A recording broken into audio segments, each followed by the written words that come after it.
Boa noite, amigos do Centro Espírita Regeneração, da Sociedade Espírita Joana de Ângeles, que participam do nosso ESD Online. ESD que é feito seguindo o Guia para Estudo da Doutrina Espírita, que é um projeto que se materializou atendendo às orientações do 5º caderno doutrinário do nosso saudoso Deolindo Amorim.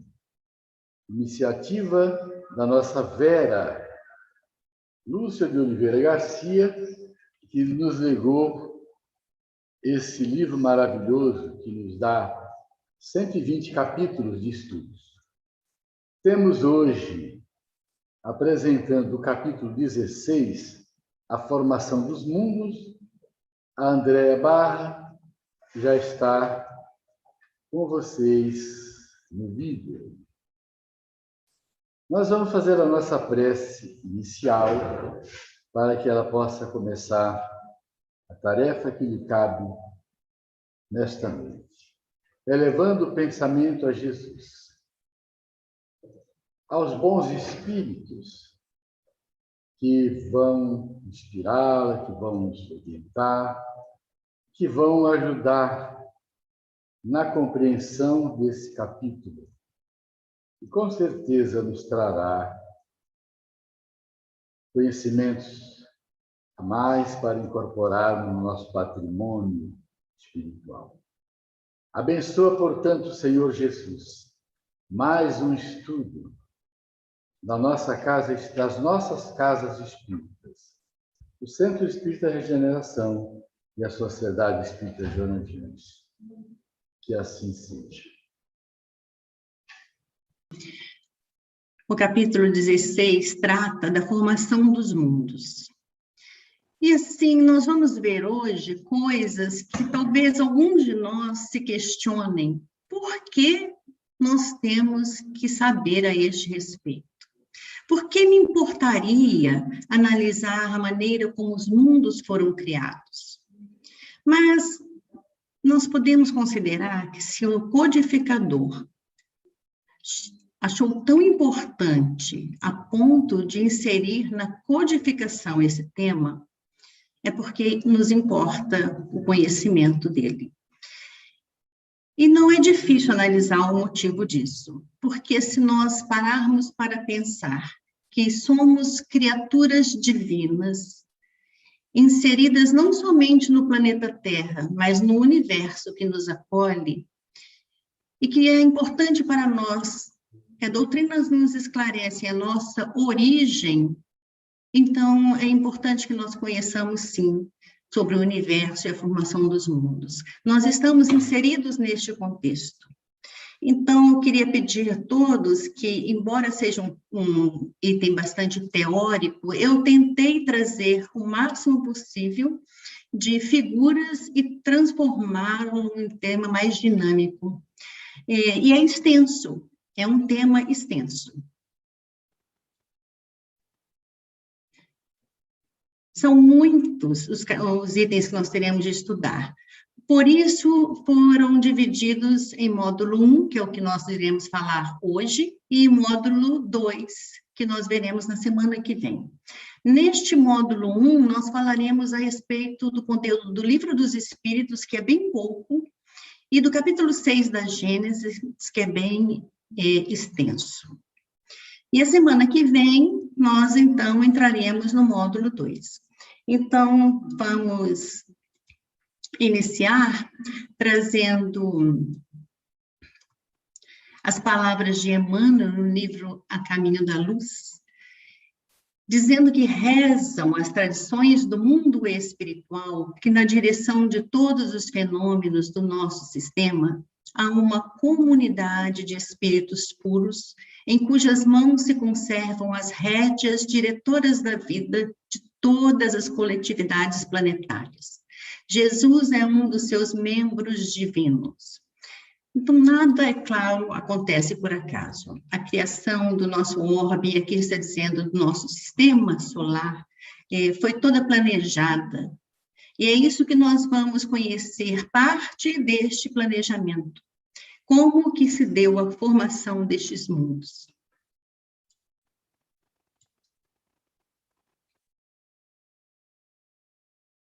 Uma pequena parte do estudo de hoje cabe ao Livro dos Espíritos.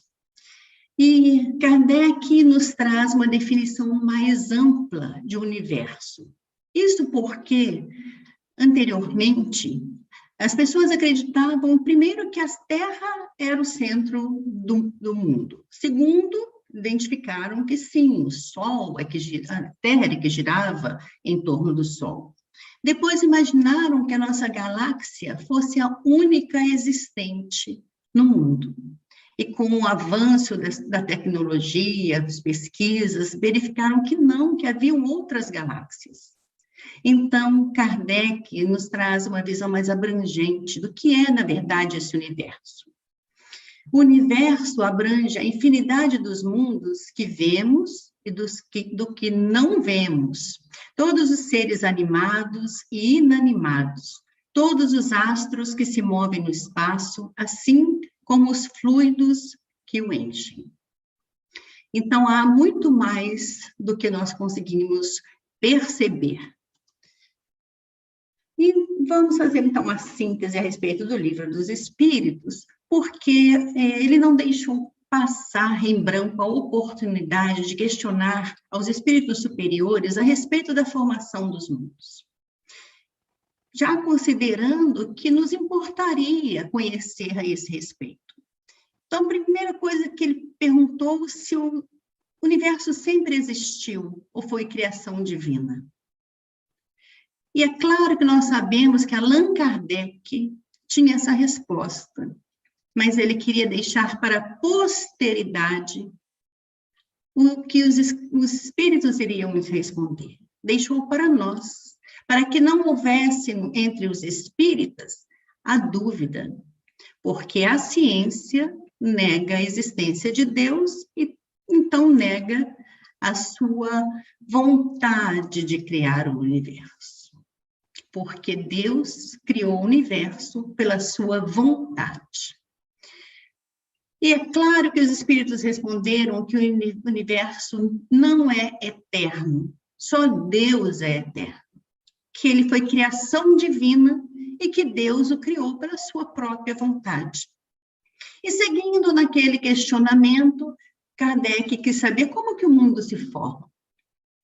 Mas os espíritos disseram que, devido ao nosso grau de conhecimento, no que nós poderíamos ainda receber de conhecimento, de informações, pela limitação do nosso aprimoramento intelectual, responderam apenas o que nos cabia naquele instante, dizendo que os mundos se formam pela condensação da matéria disseminada no espaço.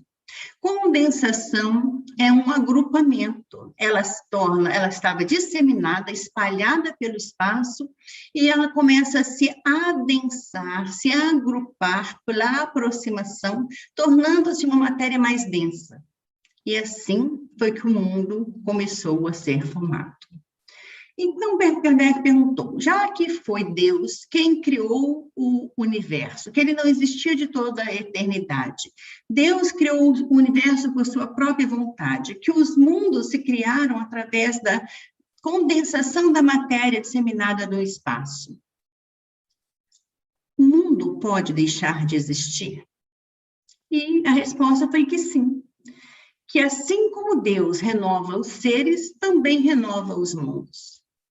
Nesta resposta, Kardec entendeu que sim, os mundos poderiam deixar de existir, também pela vontade divina.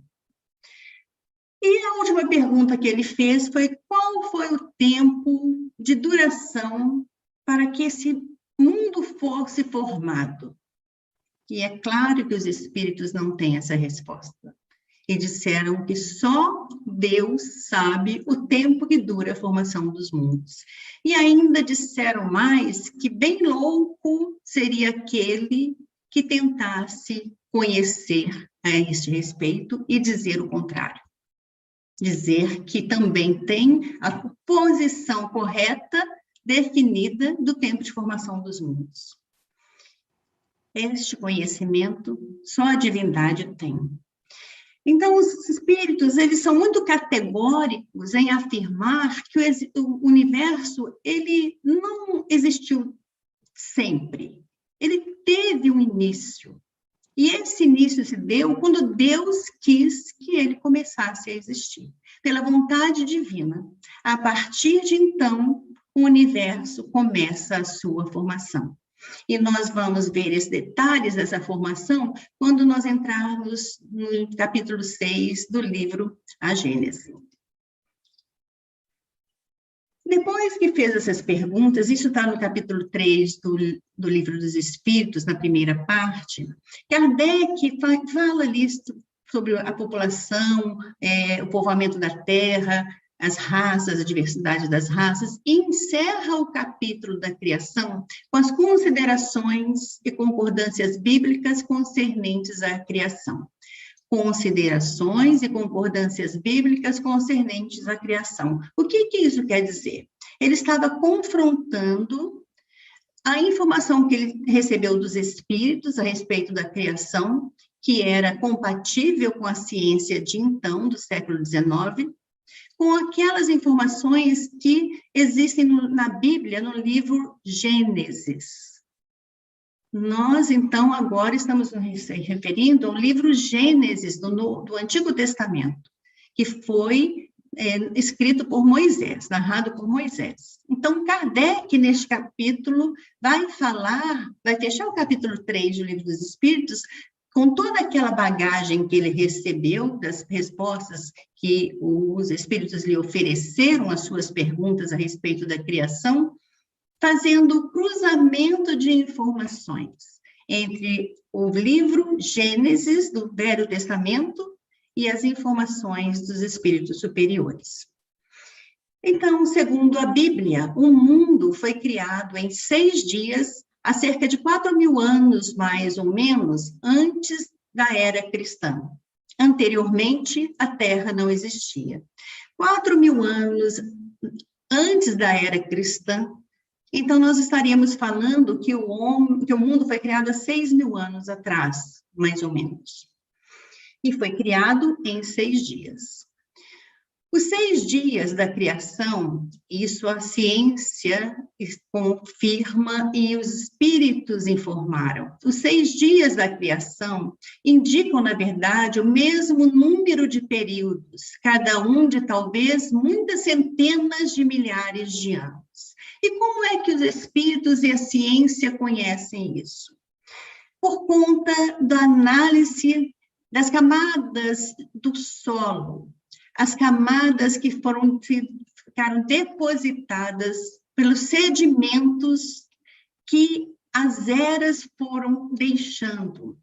Fizeram a estratificação. Então, eu coloquei uma imagem aí. Se nós formos pesquisar o mundo fóssil, onde se encontram vestígios de animais, utilização de ferramentas, mas neste caso, conhece-se a época da formação e o tempo de duração do planeta através da análise do seu solo. E essas camadas, elas foram se colocando sobrepostas umas às outras de acordo com o passar do tempo. E esse tempo não eram de 6 dias, não eram de 6 anos, mas sim, como ele diz aí, centenas de milhares de anos. E aí Kardec diz o seguinte: contra uma prova, ninguém pode levantar conclusões pessoais. As teorias escritas no livro Gênesis, de que a Terra havia sido criada em 6 dias, não coincidem com o levantamento feito pela ciência, a geologia, que as camadas da Terra comprovam que foram depositados aqueles elementos e sedimentados ali, cada camada dessa durante milhares de anos, centenas de milhares de anos. Então, Kardec pergunta assim: Será que nós podemos dizer que há erro na Bíblia? E com a lucidez e o bom senso do codificador, ele nos diz que não. Que a conclusão a tirar-se não é que a Bíblia está em erro, mas sim que os homens se equivocaram ao interpretar o texto bíblico. E vai além as concordâncias e considerações que ele faz a respeito da criação. A respeito do povoamento do nosso planeta Terra, a ciência descobriu que a ordem em que os seres vivos apareceram na superfície do planeta está de acordo com o que diz em Gênesis, com a diferença de que esta obra, em vez de executada milagrosamente por Deus, em algumas horas, se realizou sempre pela sua vontade, mas segundo a lei das forças da natureza, em alguns milhões de anos.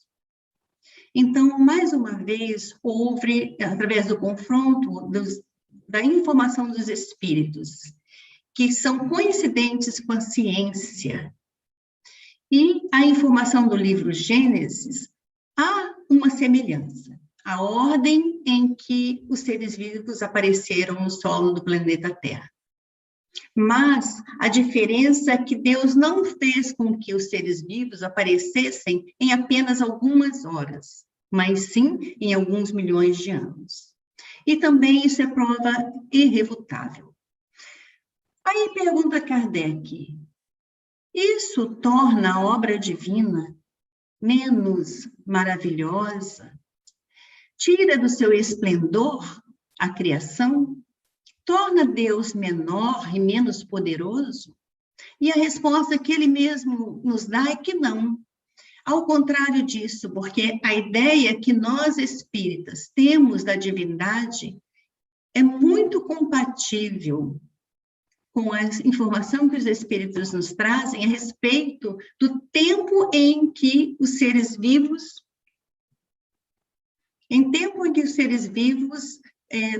ocuparam o solo do planeta Terra.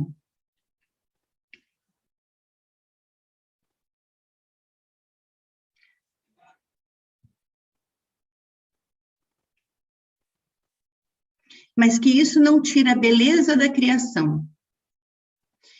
E fazendo com que Deus, a ordem dos seres vivos, cumprissem as leis da natureza. Gente, tem alguém mexendo no mouse aí, tá?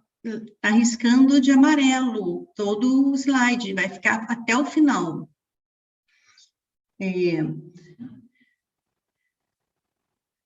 é muito compatível com a noção que nós temos da divindade, o respeito às leis da natureza criadas pela própria divindade. E se Deus tivesse feito toda a criação e o aparecimento dos seres vivos em apenas algumas horas, ele teria derrogado as suas próprias leis. Então, de forma alguma, o conhecimento de que os seres vivos ocuparam o planeta não em alguns dias, mas em alguns milhões de anos, isso diminui a soberania divina. Vamos passar para frente. Há ainda 2 pontos que Allan Kardec levanta com relação às concordâncias bíblicas da criação. Primeiro, ele levanta com relação ao dilúvio. Existiu, sim, uma catástrofe geológica. Existiu, sim, um grande dilúvio, mas enquanto no livro Gênesis, Moisés cita que o dilúvio foi antes do aparecimento do homem, foi depois do aparecimento do homem, e o homem acabou, a humanidade se extinguiu por conta desse grande dilúvio. A ciência prova que houve o dilúvio, mas o homem ainda não estava na Terra. Ainda não havia aparecido na Terra. E como que a ciência sabe disso? Através das várias escavações e através das camadas que nós mostramos, estratificadas, que nós mostramos a imagem agora há pouco, porque não foram encontradas nelas nenhum vestígio de homens e nem animais que houvessem existido na época do dilúvio ou da grande catástrofe geológica. Então, confrontando as duas informações, Moisés indica que o dilúvio tenha ocorrido após o aparecimento do homem, mas a geologia nos aponta o grande cataclismo como anterior à existência do homem. E outra com relação a Adão. Nos diz o livro Gênesis que Adão foi o homem responsável pelo povoamento do planeta Terra. Todos os homens descenderam de Adão e de Eva. Entretanto, a ciência sabe que houve uma diversidade de raças e que dentro de uma mesma descendência não havia tempo em torno de 4.000 anos para a ocupação de todo o planeta. A diversidade de raças, ela se faz através da miscigenação. E para que haja miscigenação, é preciso que hajam raças distintas. Então, se foi encontrado vestígios de raças distintas e diversidade em grande número de raças, não podiam ser todos descendentes de Adão e Eva. Então, mais uma vez, a ciência vem demonstrar que os homens entenderam de forma errada o texto bíblico. Não é que o livro esteja errado, mas ele passou pela interpretação dos homens. Então, Adão não pode ter sido o único homem a povoar o planeta. A diversidade de raças prova o contrário. Então, vamos lendo aqui. Qual foi a posição sensata do codificador? Ele estabeleceu concordâncias e discordâncias bíblicas para nos instruir, para que nós tivéssemos elementos para receber esclarecimento e não para combater a Bíblia. Então, ele fala que tudo se explicaria facilmente se os homens admitissem perante as provas encontradas pela ciência que a existência do homem é anterior à época em que se pretende que ela começou. Por quê? Porque a Bíblia cita que o homem começou apenas 4.000 anos antes da era cristã. Então, o homem teria habitado a Terra há apenas 6.000 anos. Que as origens são diversas e que Adão, vivendo há 6.000 anos, tenha povoado uma região ainda desabitada. Então, Allan Kardec cita que Adão pode sim ter sido responsável por uma descendência que habitou uma região, mas não o planeta. Que o dilúvio de Noé foi uma catástrofe parcial, confundida com cataclismo geológico, que ninguém nega. Houve sim uma catástrofe geológica, mas ela não foi o suficiente para dizimar toda a população, e foi anterior à vinda do homem para o planeta.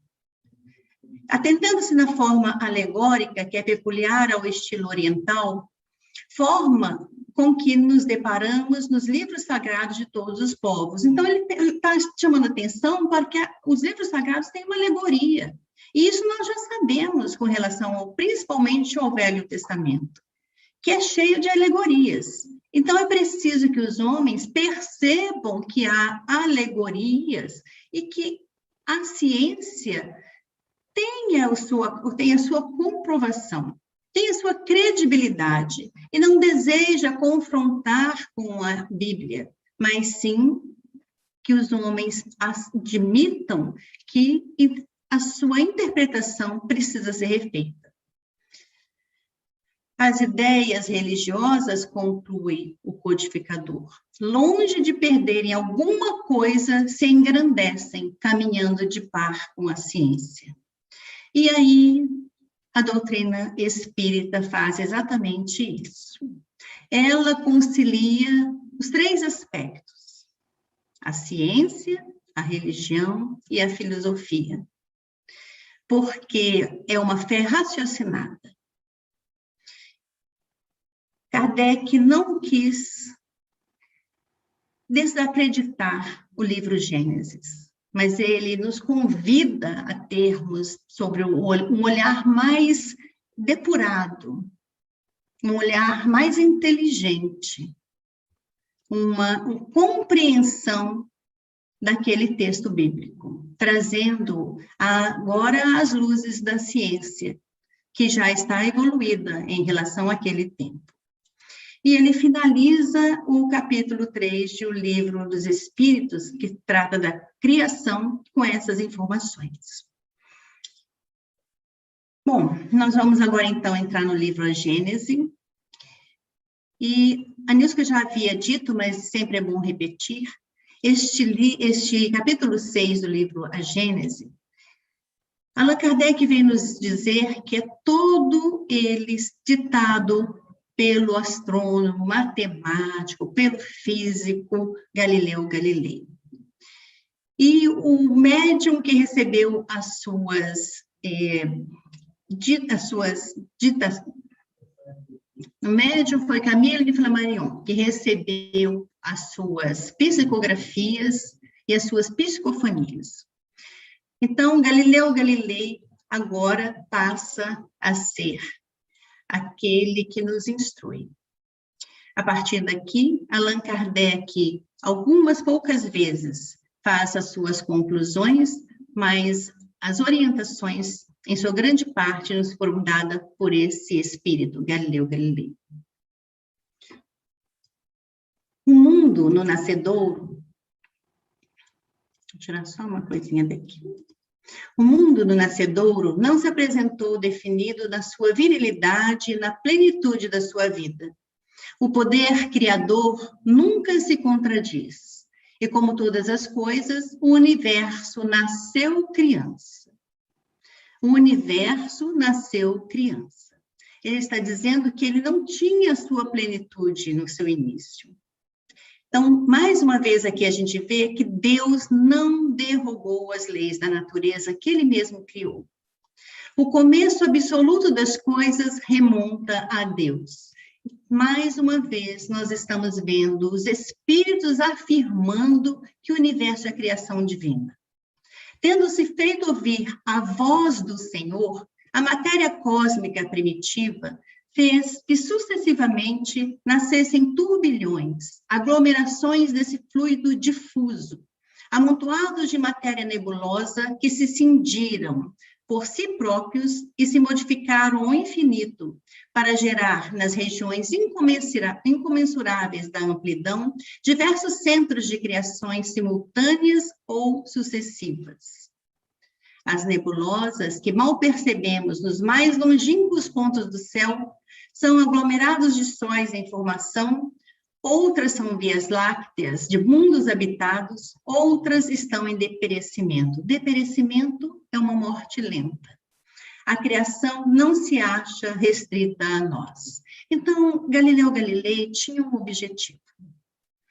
Ele queria que o homem da Terra deixasse de imaginar que era o único planeta habitado, que a Terra era, dentre todos esses mundos, o único que Deus havia dado vida.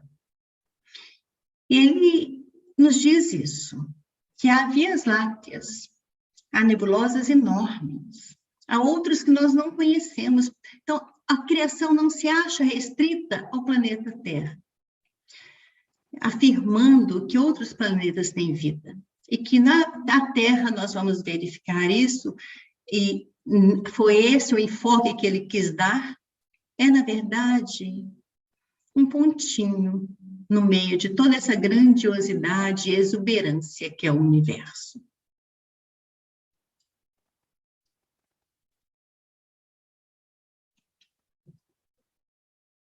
Então, vamos falar a criação universal. É o primeiro tópico em que ele toca.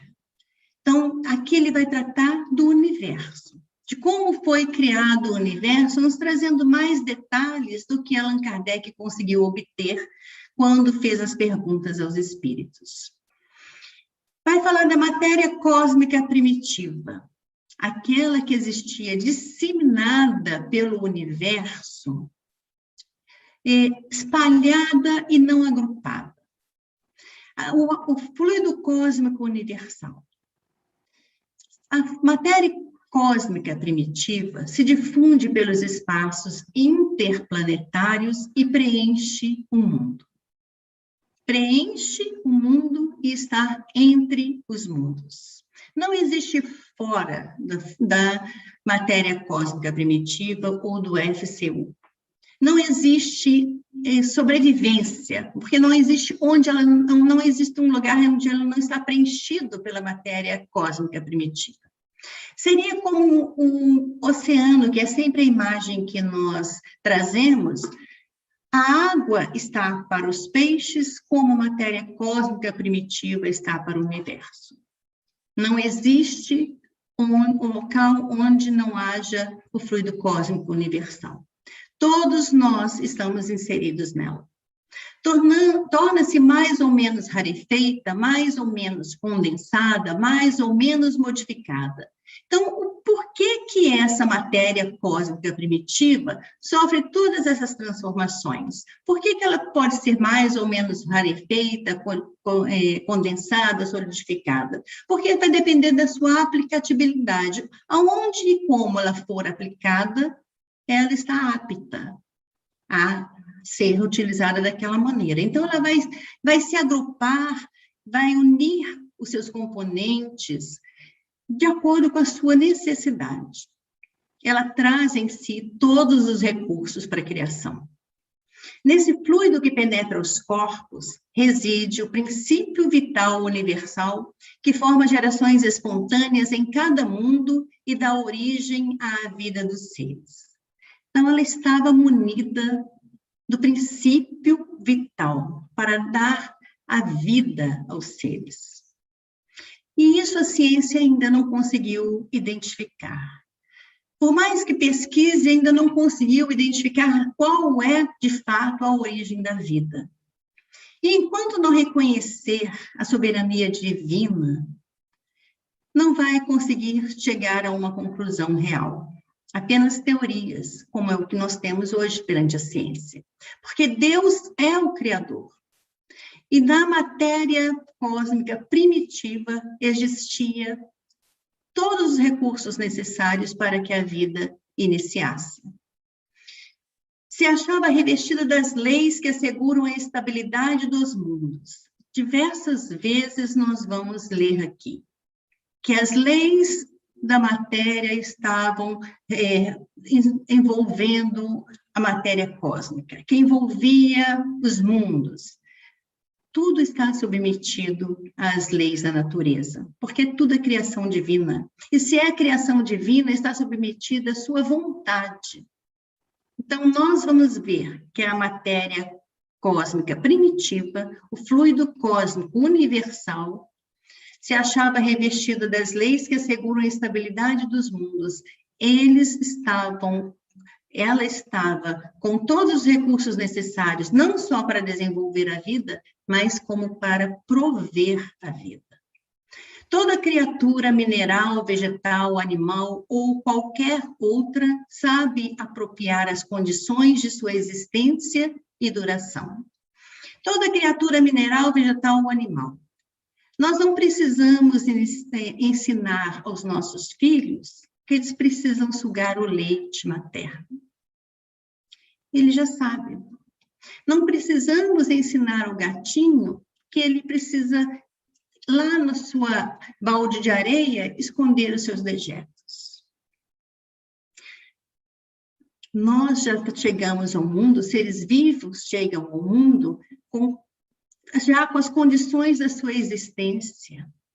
Agora, por que fala reino mineral, vegetal, animal ou qualquer outra?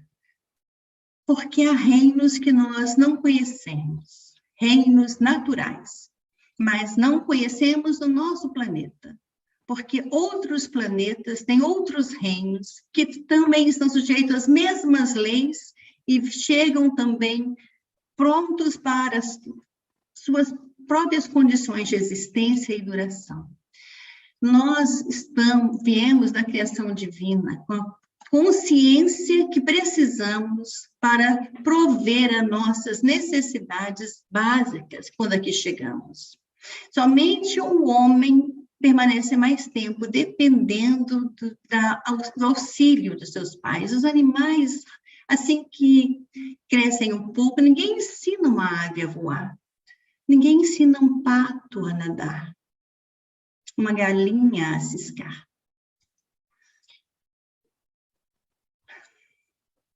Galileu Galilei continua, então, as suas informações, dizendo que a matéria cósmica primitiva se achava revestida das leis que asseguram a estabilidade dos mundos e também do princípio vital universal que forma gerações espontâneas em cada mundo. Ela estava munida de todos os recursos, estava munida das leis, ela estava pronta. O que faltava? Por que não gerava vida? O que faltava para essa matéria cósmica primitiva, já com todos os recursos preparados para iniciar a criação da vida e dos reinos? Ele nos fala o que faltava. Era preciso que se apresentassem as condições de existência sucessiva dos seres. E quando soa a hora do aparecimento dos filhos da vida durante o período criador? Quando soa essa hora? Quando a voz do Senhor se expressa, quando a sua vontade determina o início. É isso que nós vimos como resposta dos espíritos a Allan Kardec. E é isso que Galileu Galilei nos disse no seu primeiro slide, que ele nos falou que a voz do Senhor é o comando que a natureza aguarda para iniciar o processo da criação. Mas ele foi um pouco mais além, quando falou da criação universal, dizendo que não poderia desconsiderar o mundo espiritual, porque também faz parte da criação. Os espíritos também são parte da criação. Mas nos pediu que, a esse respeito, apenas falaria um pouco, não falaria demais. E apenas ele evidenciaria que o espírito toma lugar no seio das humanidades somente após haver passado pela série dos seres inferiores, entre os quais elabora lentamente a obra de sua individualização. Galileu Galilei, na verdade, está nos dizendo aqui da evolução do princípio inteligente. E está nos dizendo que somente Deus determina que aquele ser está apto a reencarnar, desta vez, a encarnar, na verdade, desta vez no reino nominal. Quando Deus, que conhece as suas criaturas, acha que o ser está apto, Galileu cita, um selo que Deus coloca na fronte daquele ser. Lhe dá o livre-arbítrio, a consciência e a noção do seu amplo destino, que ele aguardará. Ele já falou a respeito disso, no mundo espiritual, quanto ao mundo espiritual. E aí passou a nos falar a respeito dos sóis e dos planetas. Lembrando que nós estamos falando a respeito da criação universal. Em um ponto do universo, a matéria cósmica se condensou sob a forma de imensa nebulosa animada, esta das leis universais que regem a matéria. Então, a matéria cósmica primitiva estava dispersa. Mas, em um determinado ponto, quando a voz do Senhor se fez, a matéria cósmica começou a se agrupar, a se adensar,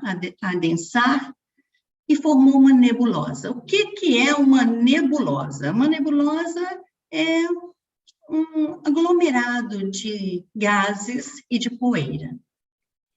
Pela força molecular de atração, a nebulosa tomou a forma de um esferoide. Então, aquela nebulosa que não tinha forma, que se formou pelo adensamento das matérias, não tinha uma forma, mas o que é a força de atração? É a força gravitacional. Aquela que determina que dois corpos que tenham massa se atraiam um para o outro. Então, a força molecular de atração fez com que a nebulosa tomasse uma forma de esfera. Mas o movimento circular produzido pela gravitação modificou a esfera primitiva, conduzindo-a de movimento em movimento à forma lenticular. Então, ela era uma esfera.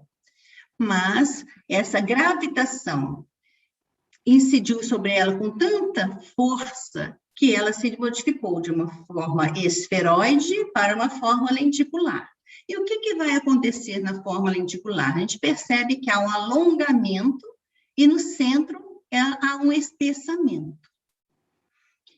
Novas formas surgiram em consequência desse movimento de rotação, a forma centrípeta e a força centrífuga. A primeira tendendo a reunir todas as partes no centro, a segunda tendendo a afastá-las dele. A força centrífuga predominou sobre a atração central.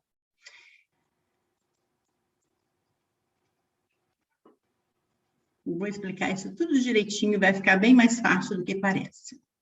A predominância da força centrífuga destacou o círculo equatorial da nebulosa e deste anel uma nova massa se formou, isolada da primeira, mas todavia submetida ao seu império. Aquela massa conservou seu movimento equatorial, que se modificou e se lhe tornou um movimento de translação em torno do astro solar. Ao demais, o seu novo estado lhe dá um movimento de rotação em torno do próprio centro. Então, eu coloquei para dizer de onde se originou esse movimento de translação e de rotação, da força centrífuga.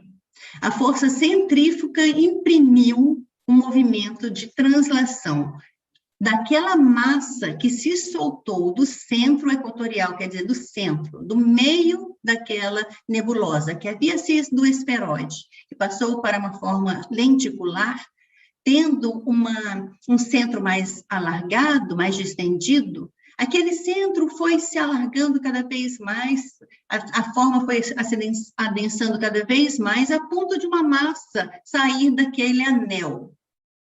E essa massa, pela força centrífuga, começou a girar em torno da nebulosa e em torno de si mesma. Assim, criou-se um movimento de translação e de rotação. Esse fenômeno se reproduzirá muitas vezes durante longo período. Então, várias vezes, esse centro da nebulosa, o círculo equatorial, vai produzir o mesmo fenômeno, vai se adensar e expelir uma massa que vai girar em torno daquela antiga nebulosa, várias vezes durante um longo tempo. Isso vai acontecer enquanto ela não houver se resfriado ainda. A nebulosa terá dado nascimento a centenas de mundos destacados no seu foco central. Ora, cada um de seus mundos, assim como o mundo primitivo, revestido das forças naturais que presidem a criação dos universos, gerará sucessivamente novos globos que desde então lhe gravitarão em torno. Então, o que está acontecendo? Primeiro, houve a nebulosa, numa forma esférica, numa forma lenticular.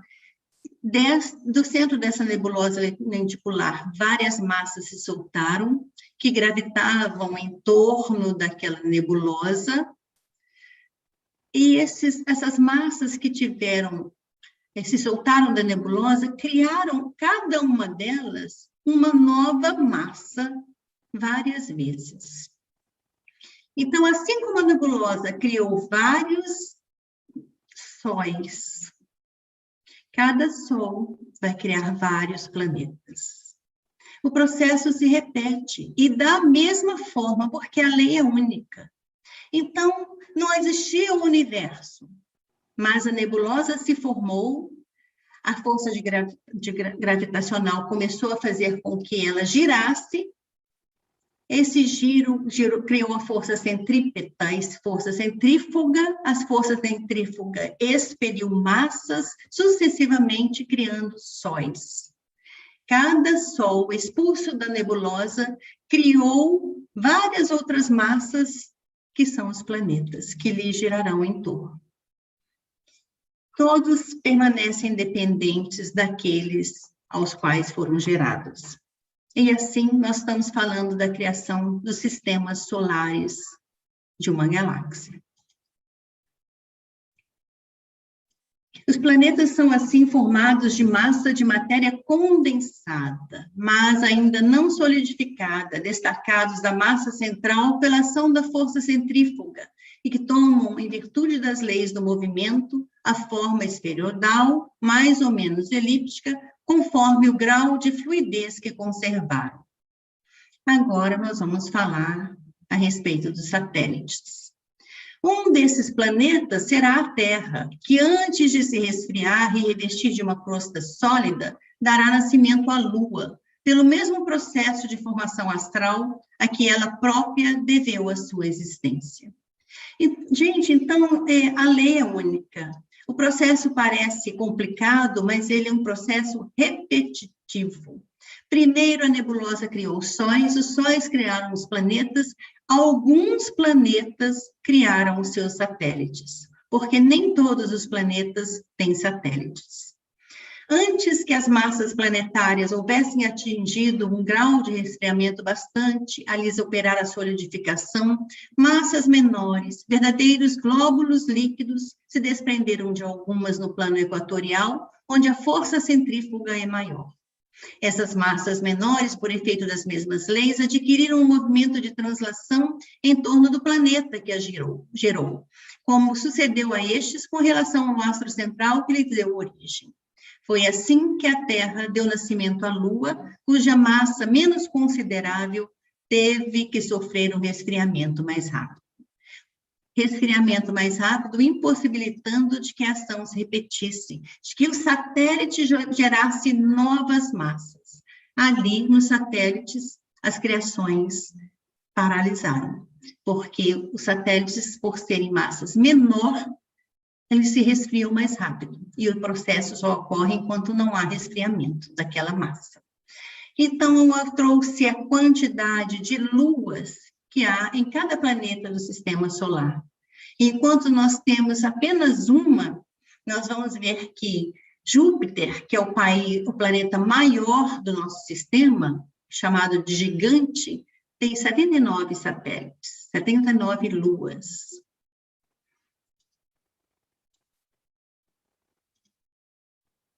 Então, aqui é apenas um resumo de tudo aquilo que nós vimos, do processo de criação de uma galáxia, porque nós falamos da criação de uma galáxia. A nebulosa sem forma, que toma forma esférica, depois lenticular em torno da força gravitacional, fica girando, fazendo a translação e rotação. Uma massa se desprende da nebulosa e cria-se um Sol. Esse processo é repetido inúmeras vezes por um longo período de tempo, e a cada Sol que é criado, também pelo mesmo processo, cria os seus planetas, que também orbitarão em torno daquele Sol. Os planetas, criando seu sistema solar, e os planetas, por sua vez, pelo mesmo processo, criam os seus satélites. Mas nem todos são capazes de criar o seu satélite. Em geral, os menores planetas não têm satélite, porque por ter uma massa menor, se resfriam mais rápido. Júpiter, por ser o maior planeta, se resfriou com o maior tempo pôde criar 79 luas. Falando agora dos cometas, Galileu Galilei vem nos dizer que eles nunca foram para a Terra aquilo que nós pensávamos, que o cometa atravessando a órbita da Terra poderia causar a destruição do planeta. Porque eles são gasosos, eles não são corpos sólidos. E eles têm no mundo uma função de reabastecer, de munir os planetas. São chamados viajores do espaço. São astros errantes que servem de exploradores aos impérios solares. Eles se aproximam dos sóis para buscar percursos para levar até os planetas. São astros errantes porque eles não são como os planetas que giram em torno do seu Sol. Não são como os sóis, porque os sóis estão ali presos àquela galáxia que a originou, aquela galáxia-mãe. Os cometas, eles transitam pelo espaço. Não tem pouso definitivo. Vão sucessivamente de sóis em sóis, enriquecendo-se pelo caminho de fragmentos planetários reduzidos ao estado de vapor. A urir nos focos solares os princípios vivificantes e renovadores que derramam sobre os mundos terrestres. Gente, princípios vivificantes e renovadores que derramam sobre os mundos terrestres. Nós estamos dizendo que os cometas, eles levam até os mundos o princípio vital, para garantir aquele planeta que está do seu reabastecimento. Então, esses viajores do espaço, nunca oferecerão risco para nós. E também essas caudas deles são vaporosas, chegando até a 200 quilômetros de extensão.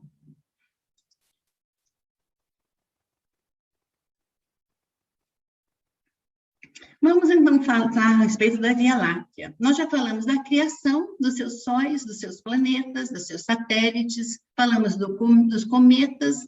Então, nós temos agora a condição de falar desta galáxia, a qual nós estamos inseridos. É uma faixa esbranquiçada que atravessa o céu de uma extremidade à outra. Possui milhões de sóis mais luminosos e mais importantes do que os que nos clareia a Terra. Podem contar-se por uma trintena de milhões de sóis. Olha onde está o nosso sistema solar, imperceptível. Então, como Galileu Galilei tinha o interesse de nos fazer cientes da nossa pequenez perante o universo, eu trouxe essas imagens, achando que o planeta Terra é um planeta dos maiores, quando comparados aos outros que são menores, mas, na verdade, próximos a Júpiter e a Saturno, nós somos muito pequenos. E o nosso Sol, que nós consideramos também tão grande, perto de sóis existentes na Via Láctea, são milhões de sóis. Nosso Sol é muito pequeno. Então, tendo a noção da pequenez, que não só a nossa pequenez perante toda a criação, mas ele também vem nos evidenciar da nossa condição ainda de seres em crescimento espiritual, da nossa situação, porque há planetas onde os seus ocupantes têm um desenvolvimento, um aprimoramento muito maior do que a Terra. E aí, já quase finalizando, nós vamos falar a respeito das estrelas fixas, dizendo que estrelas fixas, como a ciência assim menciona, na verdade não existem. O astrônomo vem nos dizer que essas estrelas parecem fixas porque elas são muito extensas, suas dimensões para nós são exorbitantes. E nós a vemos de um lugar muito distante, que é do planeta Terra. Então, elas, por terem uma dimensão muito grande, o seu movimento é muito pequeno, assim, é lento demais. Então, elas parecem fixas, mas ele exalta que a lei é única e que nada no universo está, na verdade, estático. Tudo é dinâmico. Então, que não há estrelas fixas, como a ciência as considera. E que há mundos onde há sóis muito mais poderosos do que o nosso, com funções muito mais significativas do que o nosso Sol. Porque também sobre eles, sobre esses sóis, estão comandos de planetas muito superiores ao planeta Terra. E que há, inclusive, estes sóis duplos, que eles chamam de binários ou gêmeos. São 2 sóis para um agrupamento de planeta, que estes, sim, têm umas funções específicas e formas de vida que nós não podemos considerar, porque nossa capacidade ainda não consegue alcançar. Então, as chamadas estrelas fixas pertencem todas a uma mesma aglomeração de astros estelares, a grande nebulosa de que fazemos parte, que recebeu o nome de Via Láctea. Todos os sóis que a constituem são solidários, suas múltiplas influências reagem perpetuamente umas sobre as outras, e a gravitação universal as agrupa todas numa mesma família. Esses sóis magníficos pertencem à nossa galáxia. Esses diversos sóis estão, na sua maioria, cercados de mundos secundários, que eles iluminam e fecundam por intermédio das mesmas leis que presidem a vida do nosso sistema planetário. Uns, como Sírio, são milhares de milhões de vezes mais grandiosos e magnificentes em dimensões e em riquezas do que o nosso, e muito mais importante é o papel que desempenham no universo. Também planetas em muito maior número, muito superiores aos nossos, os cercam. Nestes mundos, os anos não se medem pelos mesmos períodos, nem os dias pelos mesmos sóis. Então, embora nós estejamos todos numa mesma galáxia, e a lei seja única, ela se expressa em variedade. E o nosso Sol, para nós, representa uma riqueza de iluminação, fecundidade, de luz, de calor, mas há sóis com outras funções muito maiores do que o nosso Sol. E aí, por último, então, vem nos dizer que nós conheçamos o deserto que há no espaço. Porque se as galáxias são de uma extensão que nós não podemos imaginar, o espaço existente entre as galáxias é infinitamente superior às dimensões que existem entre as galáxias. E esse espaço onde não há astros, ele chama de deserto. Inimaginável deserto, sem limites, se estende para lá da aglomeração de estrelas e a envolve. Para apreciar a distância enorme que separa o aglomerado de estrelas de que fazemos parte dos outros aglomerados mais próximos, precisamos saber que essas ilhas estelares se encontram disseminadas e raras no vastíssimo oceano dos céus. Ele está nos dizendo, gente, que as galáxias no universo são raras. Quer dizer, ele está nos dizendo que há muito mais espaço onde ainda não houve criação divina do que naqueles que já houve criação divina. Há espaços onde a matéria cósmica primitiva ainda se encontra dispersa, que ainda não sofreu a sua condensação para criar novos corpos astrais. Isso nos dá a ideia da magnitude do universo, da extensão deste universo. A extensão que a separa uma das outras é incomparavelmente maior do que as que lhes medem as respectivas dimensões. É neste universo que nós estamos inseridos. Nós não temos condição de conceber essa extensão e essa perfeição que nós vemos em todos os astros, em tudo que nos cerca, em toda forma de vida. E nós sabemos que somente um ser com uma inteligência suprema poderia criar este universo. E este ser é Deus. Então, na semana que vem, nós vamos fazer a segunda parte, o módulo 2 deste capítulo 16, que é a formação dos mundos, falando a respeito das fases pelo qual passou a formação do planeta Terra. E eu quero agradecer a todos e dizer que sim.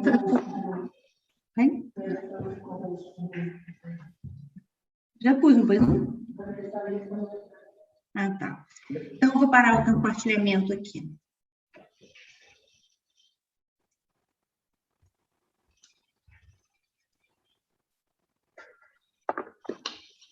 Muito bem. Parabéns. Queremos ver agora as perguntas que já foram feitas e peço que elas sejam apresentadas na sequência. Alessandra.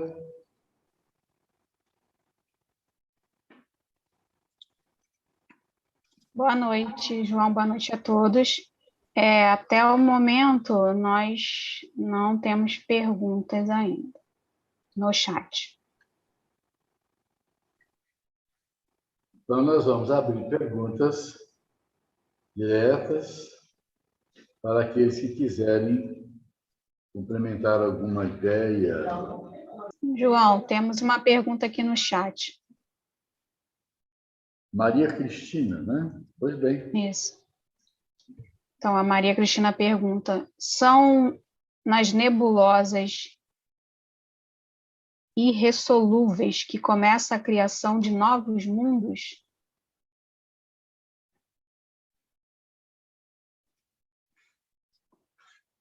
Ele fala a respeito dessas nebulosas irresolúveis, mas não cita que somente nelas, porque nós acabamos de citar que nas nebulosas começam a se adensar e criar, então, a forma esférica e depois a lenticular. Não são essas as nebulosas irresolúveis. Na verdade, o que ele cita de nebulosas irresolúveis é que nós ainda não somos aptos a alcançar as distâncias dessas nebulosas. E por isso que nós a consideramos irresolúveis. Mas, porque nós ainda não temos esse alcance, mas elas também, com certeza, gerarão, se assim for da vontade divina, gerarão também os mundos, gerarão as galáxias, como nós vimos o processo aqui. Mas para nós, para a ciência da Terra, elas são consideradas irresolúveis. Galileu Galilei não as considera irresolúveis, apenas cita isso, que nós ainda não conseguimos alcançá-las, pelas condições que nós ainda não temos, equipamentos, com certeza. Não são elas exclusivamente as criadoras de vida. Nós vimos o processo aqui das nebulosas que nós já conseguimos identificar, inclusive nós vimos o processo da Via Láctea também. Aquelas irresolúveis para nós da Terra, são as chamadas irresolúveis, mas para outros planetas, provavelmente eles já têm alcance, porque ficam mais próximos, às vezes, de outros planetas, ou eles têm capacidade e equipamentos possíveis de analisar essas chamadas irresolúveis. Temos uma segunda pergunta, Andréia, do Rogério. Cada nebulosa dá origem a mais de uma galáxia? Eu não li isso daqui, não. Pelo que eu li, pelo que nós falamos, a nebulosa dá origem a uma galáxia. E uma galáxia, gente, já é uma dimensão muito extensa. Eu não vi em nenhum lugar que eu estudei a respeito que uma nebulosa daria origem a mais de uma galáxia. Eu digo que eu não li porque eu não posso afirmar que não, porque também não foi dito. Então, eu fico com a ideia de que uma nebulosa se adensa e cria uma galáxia.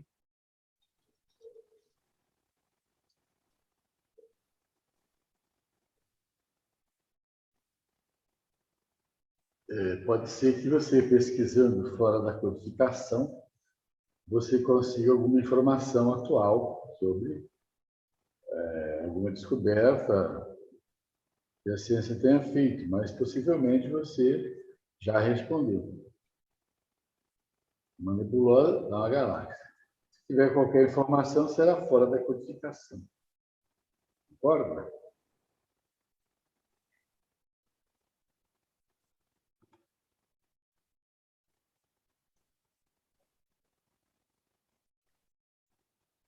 Mais alguém? Até o momento, não. Foi a última pergunta.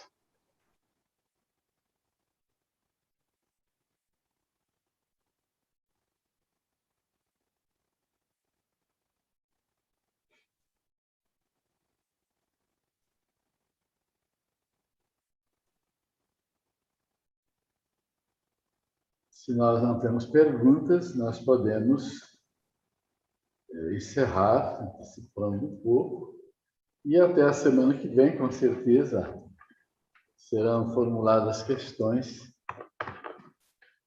com relação ao que foi falado hoje também, e a que será dado na semana que vem, tá certo?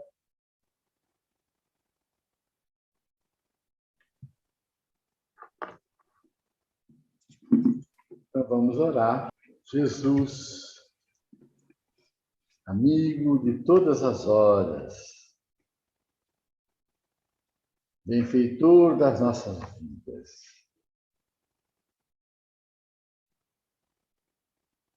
temos imensos motivos para agradecermos,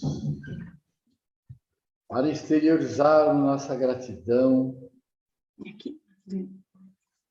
por estarmos no estudo da doutrina espírita, por termos participado deste estudo desta noite, nos enriquecendo tanto. Que possa chegar até o teu coração magnânimo, misericordioso, nossas vibrações de gratidão, Senhor.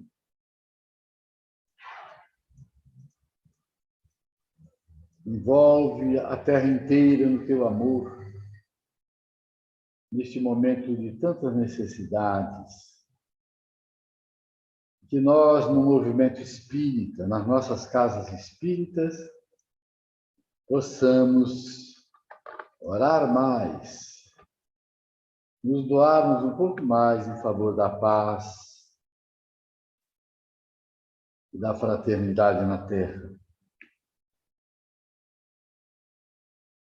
Que as vibrações que foram se disseminando durante o estudo se espalhem como uma névoa suave